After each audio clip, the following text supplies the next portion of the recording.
మనలను నిత్యము పోషించి సంరక్షించువాడైన యేసుక్రీస్తు ప్రభువారి నామంలో మీ అందరికీ నా హృదయపూర్వక శుభములు. ఈ రోజు మన ధ్యానం లూకా సువార్త 6వ అధ్యాయం 37 నుండి 49 వచనాల వరకు. దీంతో 6వ అధ్యాయం ముగుస్తుంది. 37 వచనంలో తీర్పు తీర్చకుడి, నేరం మోపకుడి అనే 2 సంగతులు యేసు ప్రభువారు మనతో చెప్తున్నారు. చాలా మంది మీ విషయంలో పొరబడుతూ ఉంటాం. ఎవరినైనా వివేచించి మనము సంభాషించినా లేదా సత్యాన్ని మాట్లాడినా తీర్పు తీర్చేస్తున్నాం అనుకుంటాం. ఫలానా వారు ఇలా చేస్తున్నారు అని అంటే వారికి తీర్పు తీరుస్తున్నారంటారు. అసలు తీర్పు తీర్చడం అంటే ఏంటి అని మొదటిగా మనం అర్థం చేసుకోవాలి. తీర్పు తీర్చడాన్ని గురించి ఈ గ్రీకు పదం క్రెనో మరియు క్రెనెట్ అనే పదాలు వాడబడ్డాయి. దాని అర్థం ఏంటంటే ఇతరుల పాపాలపై తీర్పు చెప్పే అధికారాన్ని మన చేతిలోకి తీసుకోవడం. ఏదైనా ఒక సందర్భాన్ని బట్టి, ఆ వ్యక్తి చేసిన పనిని బట్టి, ఆ వ్యక్తి ఇలా చేశాడు కాబట్టి వానికి శిక్ష జరగాల్సిందే అన్నట్లుగా తీర్పు తీర్చడం, వారిని ఖండిస్తూ జీవించటం. అలా చెయ్యొద్దని ప్రభు చెప్పారు. అయితే ప్రభు కోరుకునేది ఏంటంటే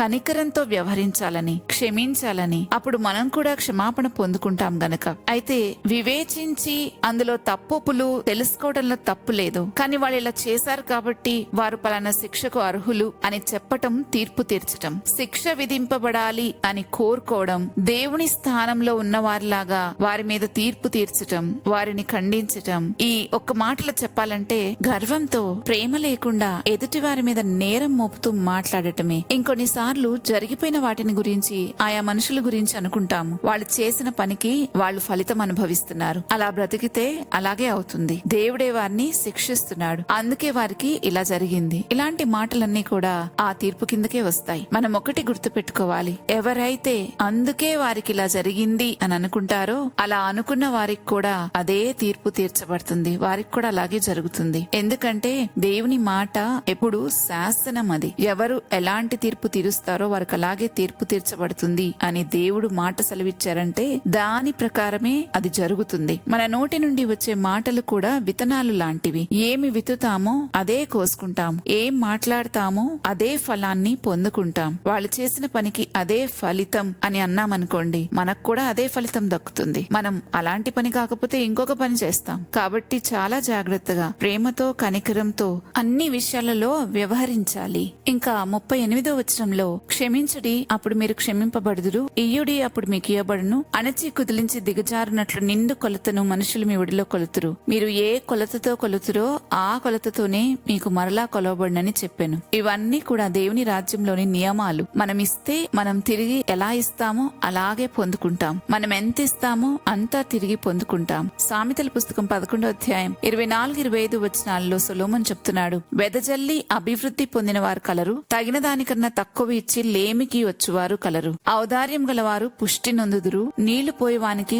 నీళ్లు పోయబడును అని. మనం ఇచ్చేదాన్ని పైన మనం ఏ కొలతతో ఇస్తామో దాని మీదే మన భవిష్యత్తు ఆధారపడి ఉంటుంది అనేది మనం గ్రహించాలి. యేసుప్రభు అన్నారు, పరలోకంలో మీరు ధనాన్ని సంపాదించుకోండి, అక్కడైతే దొంగరాడు ఏది కూడా పాడు చేయదు అని చెప్పారు. ఇక్కడ ఒకవేళ మనం ఎవరి దగ్గరైనా దాచుకుంటే, కొన్నిసార్లు బ్యాంకుల్లో దాచుకున్నా గానీ బ్యాంకులు బోర్డులు తిరగేసిన సందర్భాలున్నాయి. ఇంకా ఎవరి దగ్గరైనా నమ్మి పెట్టినా వారు ఎప్పుడు ఉంటారో ఎప్పుడు వెళ్ళిపోతారో తెలీదు. కాబట్టి ఇక్కడ మనకి నమ్మకం ఉండకపోవచ్చు, లేదా మన దగ్గరే దాచుకుని ఉంటే ఏ దొంగైనా రావచ్చు. కానీ పరలోకంలో మనం దాచుకుంటే అది మన అవసరానికి తగినట్లుగా ఎప్పుడు అవసరమైతే అప్పుడు పరలోకం దిగివచ్చి మనకు సహాయం చేస్తుంది. మీరు అనుకోవచ్చు, ఎలా పరలోకంలో దాచుకునేది, ఇది ఎలా సాధ్యము అని. వాక్యం ఏం చెప్తుందంటే, బీదలకు సహాయం చేయవాడు యెహోవాకు అప్పిచ్చువాడు అని. ఎవరికైనా మనం సహాయం చేస్తే అది మనం ఆశించకుండా, అంటే తిరిగి ఆశించకుండా సహాయం చేస్తే అది మనం పరలోకంలో ధనం కూర్చుకున్నట్లే. కాబట్టి మనం ఎంత కూర్చుకున్నా అక్కడి నుంచి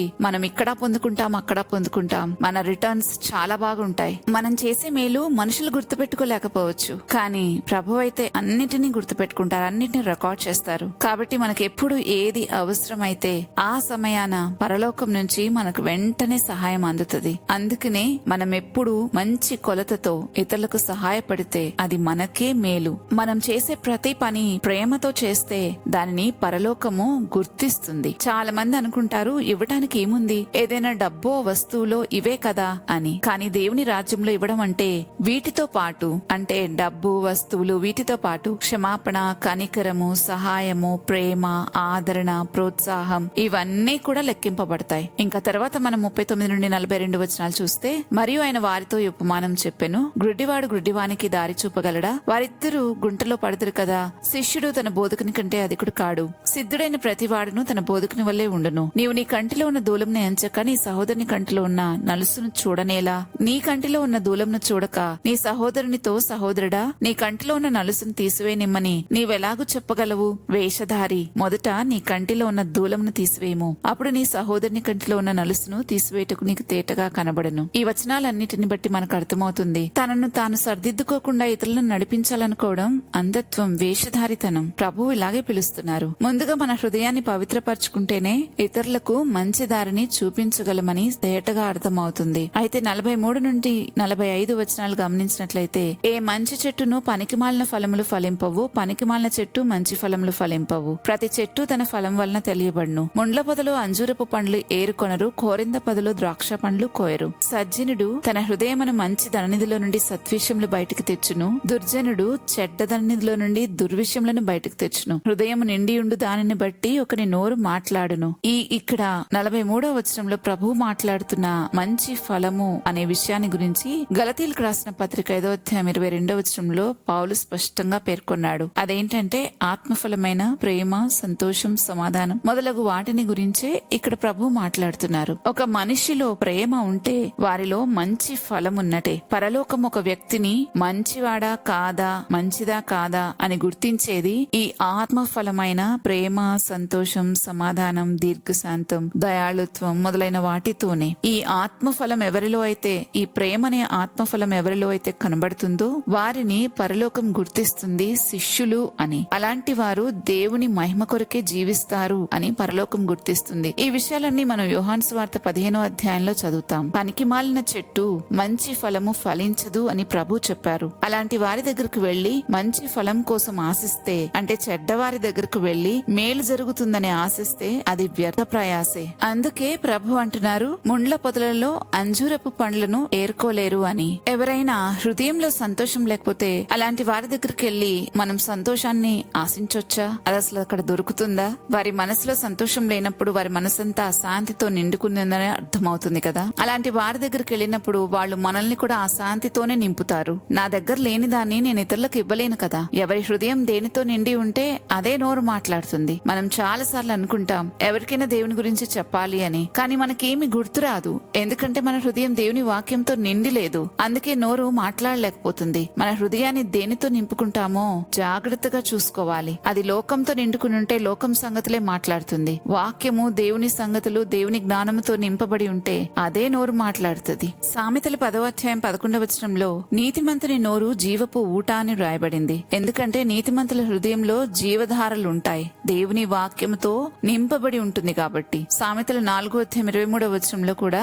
నీ హృదయంలో నుండి జీవధారలు బయలుదేరును కాబట్టి అన్నిటికంటే ముఖ్యంగా నీ హృదయంను భద్రంగా కాపాడుకొనుము అని రాయబడింది. మన హృదయం అంతా దేవుని వాక్యంతో నింపుకుని ఉంటే అలాంటి వారు తమ కాలమందు ఫలమిచ్చు చెట్టు వలె ఉంటారు. వారు చేసేదంతా సఫలమవుతుందని కీర్తన 1వ అధ్యాయంలో రాయబడి ఉండటం మనం చదువుతాం. నేను చెప్పు మాటల ప్రకారం మీరు చేయక ప్రభువా ప్రభువా అని నన్ను పిలుచుట ఎందుకు అని ప్రభు అంటున్నారు 46వ వచనంలో. ఇంకా 47వ వచనం చూస్తే, నా ఎద్దుకు వచ్చి నా మాటలు విని వాటి చొప్పున చేయ ప్రతివాడు ఎవని పోలుండినో మీకు తెలియచేతును. వాడి ఇల్లు కట్టవలనని ఉండి లోతుగా త్రవ్వి బండ మీద పునాది వేసిన వాని పోలియుండును. వరద వచ్చి ప్రవాహం ఆ ఇంటి మీద వడిగా కొట్టినను అది బాగుగా కట్టబడినందున దాన్ని కదిలించలేకపోయెను. అయితే నా మాటలు వినియూ చేయని వాడు పునాది వేయక నేల మీద ఇల్లు కట్టిన వారిని పోలియుండును. ప్రవాహము దాని మీద వడిగా కొట్టగానే అది కూలిపడెను. ఆ ఇంటి పాటు గొప్పదని చెప్పెను. యేసుప్రభు మాటలు వినడం కాదు, వాటి ప్రకారం చేయడమే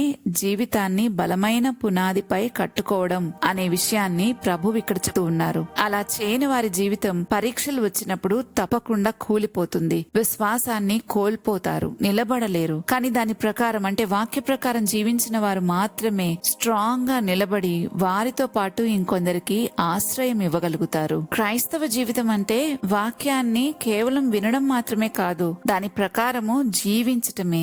దేవుని రాజ్యానికి నిజమైన కొలత ఏంటంటే మనం ఫలించే ఆత్మఫలం. ఎవరైతే వాక్య ప్రకారం జీవిస్తూ ఉంటారో వారిలోనే ఫలం కనపడుతుంది. మన హృదయాన్ని దేవుని వాక్యంతో నింపుకుంటే మన నోరు కూడా అదే మాట్లాడుతుంది. కాబట్టి దేవుని వాక్యంతో నింపబడిన ప్రతి ఒక్కరూ నోటి ద్వారా మంచి ఫలాన్ని ఇవ్వగలరు. ప్రేమపూరితమైన ప్రేమపూర్వకమైన మాటలు, కనికరం గల మాటలు, ఆదరించే మాటలు, ప్రోత్సాహించే మాటలు, ఇలాంటివి మనుషుల హృదయాలను తెపరిల్ల చేయడానికి, మనుషుల హృదయాలను నీతి మార్గంలోకి నడిపించటానికి, అనేక రకాలుగా దేవుని రాజ్యాన్ని కట్టడానికి వాటిని ఆ నోటి మాటలు ఉపయోగపడతాయి. ఎప్పుడంటే నిజంగా మన హృదయాన్ని దేవుని వాక్యంతో నింపుకొనినప్పుడే. అప్పుడే మనం ఒక మంచి ఫలాన్ని ఫలించగలుగుతాం. ఒకవేళ మన హృదయాన్ని చెడ్డదానితో నింపుకుంటే మన నోరు మంచిదాన్ని ఎట్లా మాట్లాడగలుగుతుంది? చెడ్డ మాటలే మాట్లాడతాం. కాబట్టి అందుకే ప్రభు అంటున్నారు, ఏ చెడ్డ చెడు మంచి ఫలాన్ని ఇవ్వదు అని. దేవుని వాక్య ప్రకారం జీవించినప్పుడు మాత్రమే మనం బండ మీద ఇల్లు కట్టుకున్న వారిని పోలి ఉంటాము. అప్పుడు మాత్రమే మనం స్థిరంగా నిలబడి మంచి ఫలమిచ్చి దేవునికి ఎంతో మహిమకరంగా బ్రతకగలుగుతాం. అయితే ఇదంతా ఒక్క రోజులో మనలో జరిగిపోదు. ప్రతిరోజు ఈ ప్రక్రియలో మనం ఉండాలి. వాక్యంలోను ప్రార్థనలోను మనం ఎడతెగక ఉండాలి. కొన్ని రోజులు వాక్యం చదవటం మానేశామంటే మన హృదయంలోనికి ఏవేవో వచ్చి చేరుతూ ఉంటాయి. వాక్యము మన హృదయంలో నుంచి తొలగిపోతుంది. కాబట్టి జాగ్రత్తగా ఉండి వాక్యాన్ని వినడం కాదు గాని మనం చదవాలి. చదివినప్పుడు ప్రభు మనతో మాట్లాడతారు. ఆ మాట్లాడిన మాటను బట్టి మనం బ్రతకాలి. అలా బ్రతికినప్పుడే మంచి ఫలము మనలో నుంచి రాగలదు. కాబట్టి అప్పుడే మనకి దేవునితో మంచి సహవాసం ఏర్పడుతుంది. సో ఇలాగా మనం ఒక తీర్మానం తీసుకుని తప్పకుండా ప్రతిరోజు వాక్యమందు ప్రార్థన యందు నిలిచి ఉంటామన్న తీర్మానంతో ప్రార్థించుకుందామా? మహోన్నతుడైన మా దేవా, నీకు స్తోత్రాలు చెల్లిస్తూ ఉన్నాం. తండ్రి, నీవు మాట్లాడిన మాటను బట్టి మాకు అర్థమైంది, నీ వాక్యంలో మేము నిలిచి ఉంటే మేమెంతో స్థిరంగా ఉంటాము, కూలిపోకుండా ఉంటాము అని. దేవా, రీతిగా ఉండడానికి దివారాత్రులు నీ వాక్య ధ్యానం చేయడానికి మీరు కృప చూపించమని ప్రార్థిస్తున్నాం. దివారాత్రులు నీ ధర్మశాస్త్రం నందు ఆనందించేవాడు ధన్యుడని సెలవిచ్చిన రీతిగా నిజంగా వారు ఎలాగైతే ఆకువాడక తమ కాలమందు ఫలమిచ్చు చెట్టు వలె ఉంటారో మేము కూడా అలా ఉండనట్లుగా సహాయం చేయమని ప్రార్థిస్తున్నాం. మంచి ఫలము ఫలిస్తూ మా హృదయమంతా నీ వాక్యంతో నింపబడేటట్లుగా కృప చూపమని తండ్రి, వాక్యమందు మేము ఎంతో ఆకర్షితులమవడానికి తగినట్లుగా మీరు మాతో మాట్లాడమని ప్రార్థిస్తున్నాం. నిత్యము నీ సన్నిధిలో మేము నిలిచి ఉన్నట్లుగా సహాయం చేసి నడిపించమని తండ్రి మనలన్నీ యేసుక్రీస్తు ప్రభువారి నామంలో వేడుకుంటున్నాము. ఆమెన్. రేపటి ధ్యానంలో మరలా తిరిగి కలుద్దాం. అంతవరకు దేవుని కృప మనందరికీ తోడైనను గాక. ఆమెన్.